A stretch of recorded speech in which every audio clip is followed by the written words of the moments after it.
Hello, I'm Garner Mayor Ronnie Williams. We're here today for another episode of the show that we call Great People in Garner. With us today is longtime Garner resident Rosemary Carmichael. Welcome to the show, Rosemary. Thank you. I'm glad to be with you today. Okay, you and Carson have been in Garner since 1958, is that right? Right. We moved to Garner in January of 1958. So what brought you to Garner? Carson's job with CP&L. He had been in the Air Force for 2 years and decided that he would, rather than go back to Abingdon, Virginia, where we had lived before his 2 years in the Air Force, he decided to come to Raleigh with as a project engineer with, he was a power sales engineer with CP&L. And he was from South Carolina, I was from Virginia, so this was You got together. between, yeah. So it was a job move for him. Okay, you probably could have lived anywhere you wanted to within Wake County. What enticed you to stay in Garner? Well, we moved here in July of '57 and to the area, and we rented a house over in Cary. And then housing was not, it wasn't as plentiful as it is today. But we did come over. We had friends in Garner, and we came over and found a house in the Forest Hills development, which was new at that time, and that brought us to Garner. We bought a house there on Francis Drive in Forest Hills. And you've been here how long? Well, A long time. 57 years. We've really seen changes. Yeah, and it's been good change, must It have. has been good changes. You spent 2 decades as a librarian. What are the rewards of being a librarian? Oh, gracious. Being able to expose children especially to reading, supply books, and the people that you meet. I mean, it was just wonderful to have that association with so many of the library patrons that came in to read, to look for books. That was rewarding, just my work with the people. Do you think libraries today in 2015, are they important to the communities that they're involved with? Oh, I think so. Libraries have changed. No longer are you checking out a book to read. They have so many more opportunities for learning. You have all now of your internet services that are provided, so many other things. You have books now that you can, the e-books, that you can check out, everything. It's just so many more services. While we're on the topic of books, tell us about that book club that you've been involved with for so long. For so long? For so long. Well, the book club actually is the oldest book club in Garner. We'll be celebrating soon our 70th anniversary. I haven't been in it that long, but it was organized in 1945 and with 12 members, and it's been limited to 12 all through the years. So it's been a lot. I joined in '71, and Helen Cochran right now, she joined, I believe she became a member in '65.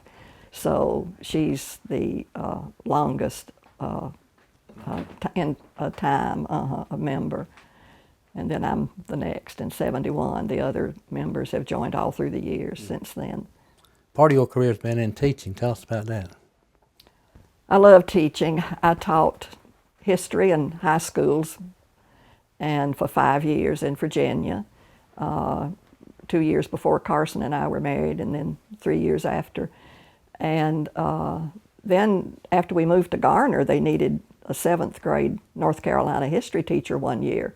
So I taught 1 year at Garner Elementary School, North Carolina history. Okay, everybody needs a church, and y'all been a long time affiliated with First Presbyterian. Right. We joined shortly after moving here. Let's talk about it. The benefits, the friends you made, the outreach. Our best friends. The members that we have met have been our church. They're our church family. Have a very close relationship. Carson and I have both been active in the church. I've taught Sunday school for years and years, and we both were on different church committees. He served, as a deacon and an elder, and on several of the different committees. And I served also a couple of times on the session as an elder. So we've just been active all through the church in any way we could. It's meant a lot to us. Good people. Yes, indeed. You've actually spent time with the state of North Carolina. Didn't you do some work for the state of North Yes. I worked, after we moved here, I didn't work for a while, and then when our son was in the 3rd grade, I worked with while he was in school, I worked with, I was 6 hours employee. I wanted to be home with him in the afternoon, so I didn't work a full 8-hour day. But I was a staff member of the North Carolina Department of Archives and History, their Colonial Records Project. And we did inventoried and researched and transcribed the very earliest records that were available there in archives for the publication of some of the early colonial records in volume form, and I have some of them that actually came out. I worked on the first volume of the court records. You've been a member of the Garner Women's Club. You already touched on that. Tell us about your involvement with the Garner Women's Club, what it's done for the community. Well, I was a member for several years, and I served as president one term, and we had lots of community activities and of course the club, even now, they're involved in lots of community activities.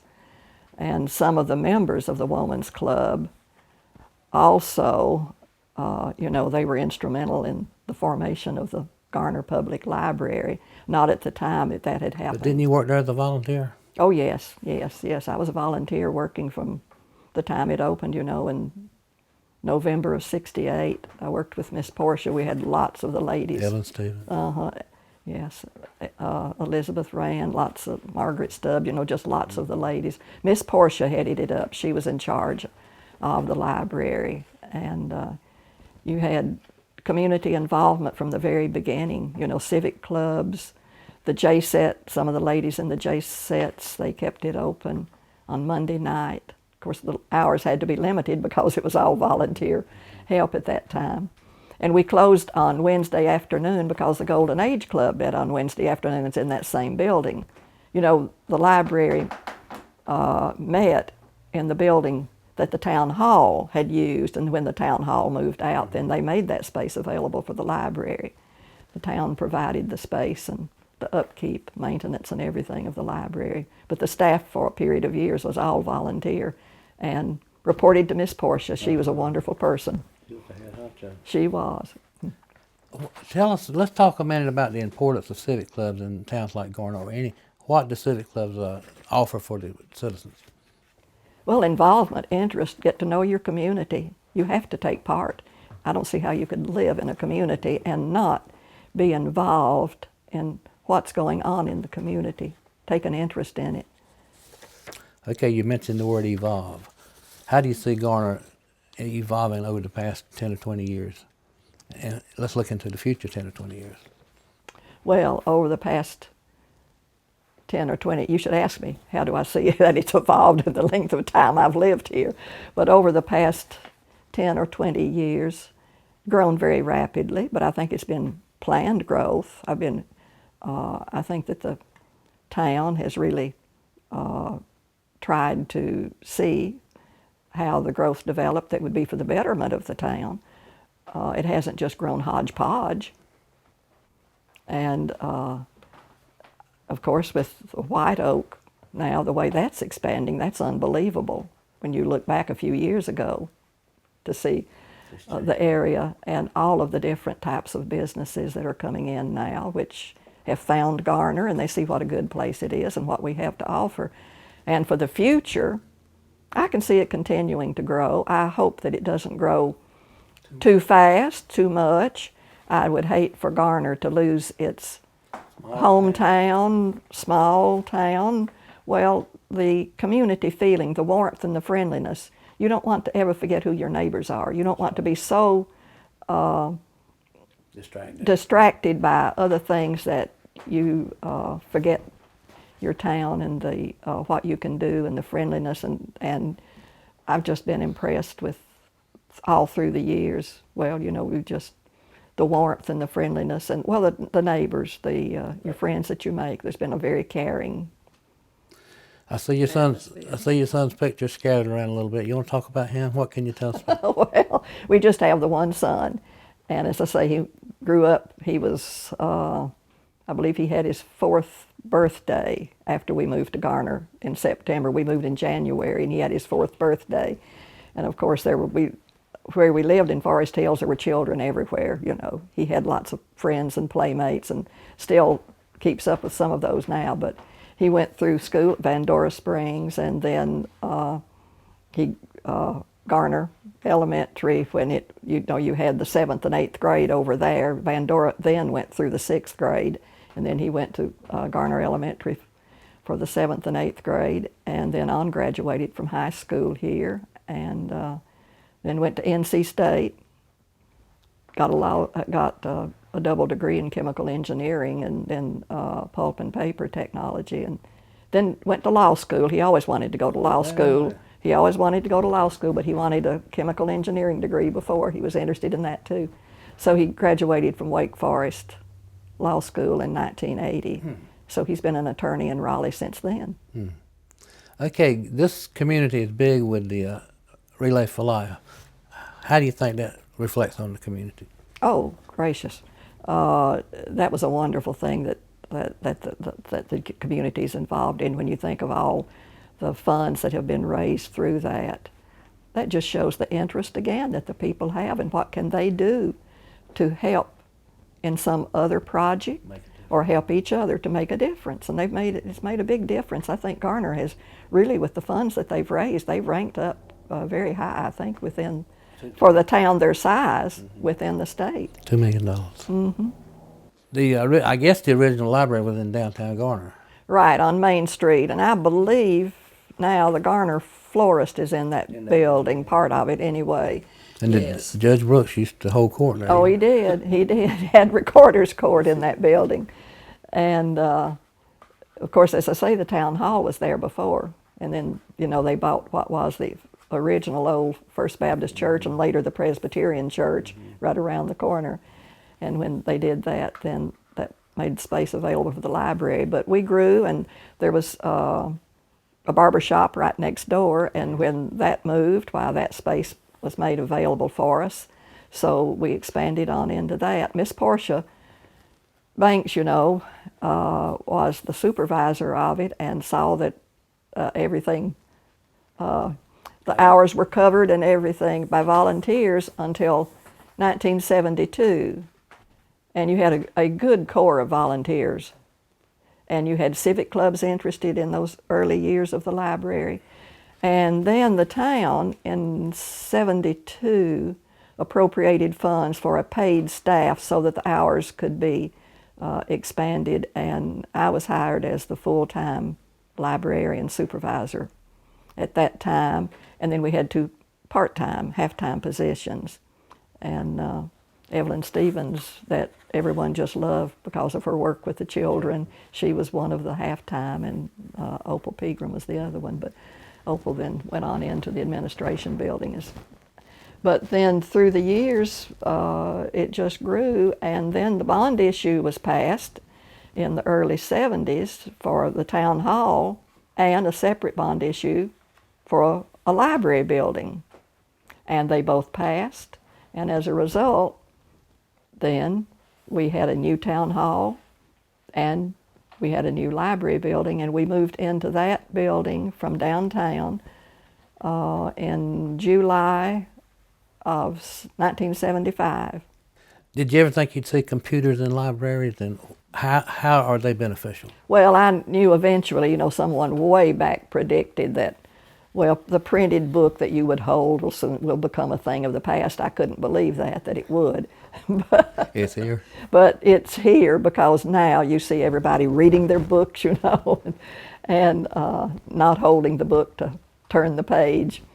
But we will always have books. Everything will not, go digital or be automated like that. It definitely, having the computers has been a great help, especially for students coming in and doing research. A lot of folks don't have computers. That's right. They just don't have it, so they go to the library and use it. And I think that's been a wonderful addition for that. And when we went in, when the Garner Public Library was closed in '89, when the regional library opened. We just moved books into the regional, and then plus the regional had lots and lots more books. but other services, but we just moved from one location into the other and became the Southeast Regional Library. And we were the first library, regional library, to be automated, so we went through all the pains of that original automation, checkout process and all of the automation. Your memory just blows me away.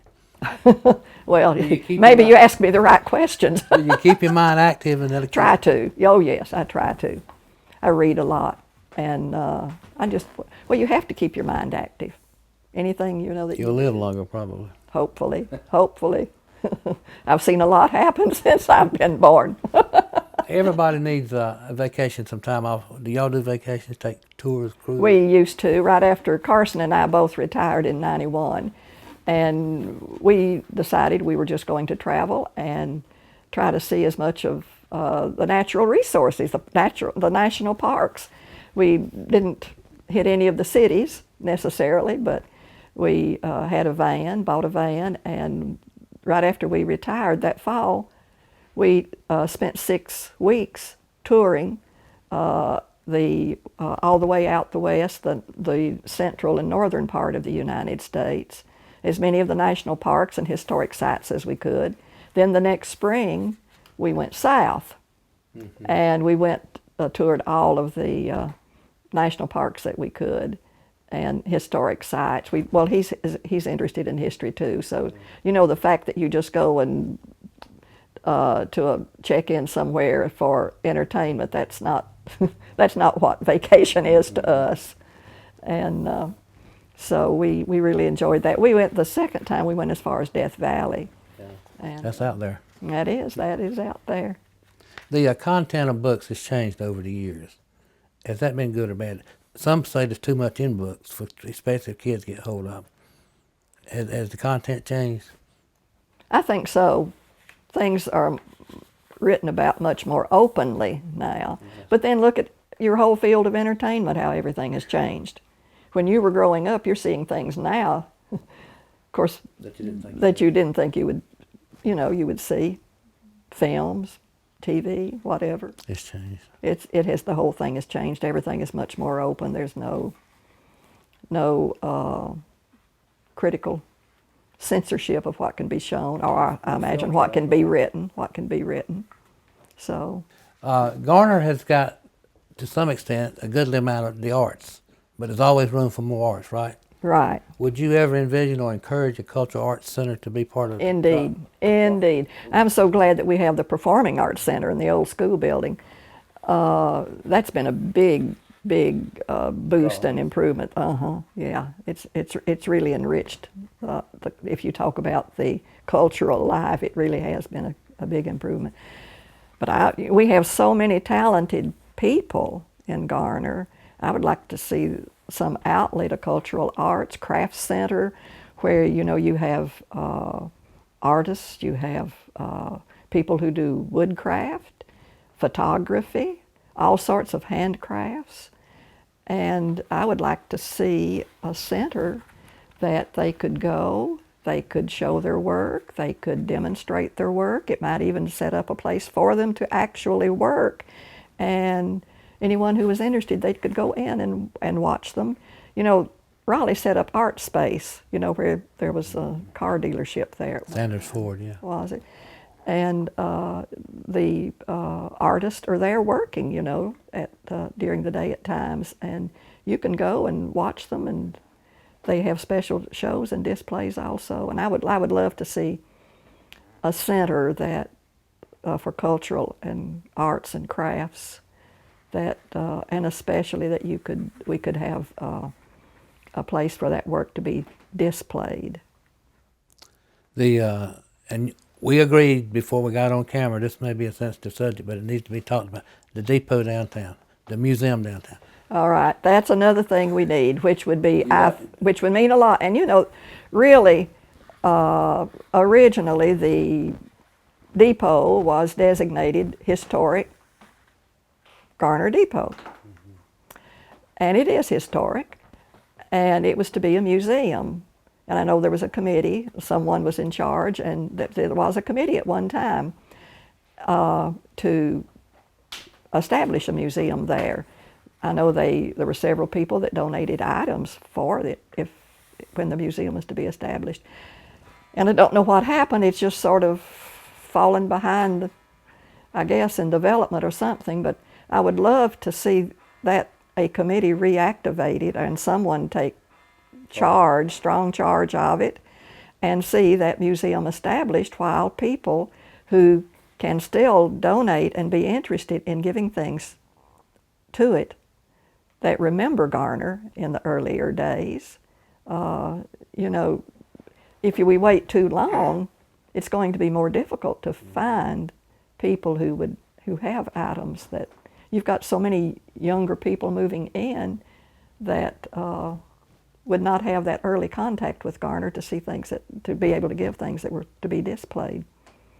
Plus, I just think that it would be a drawing card. Every town needs a museum of some sort, regardless of how small. That's heritage. It's your heritage, That's and it's great. to let your children know where the town came from, how it developed, and what the people did in the town all during that time. There are many benefits to this show, and one of them is hopefully somebody will see this interview and want to start something anew, regenerate the museum idea, the history.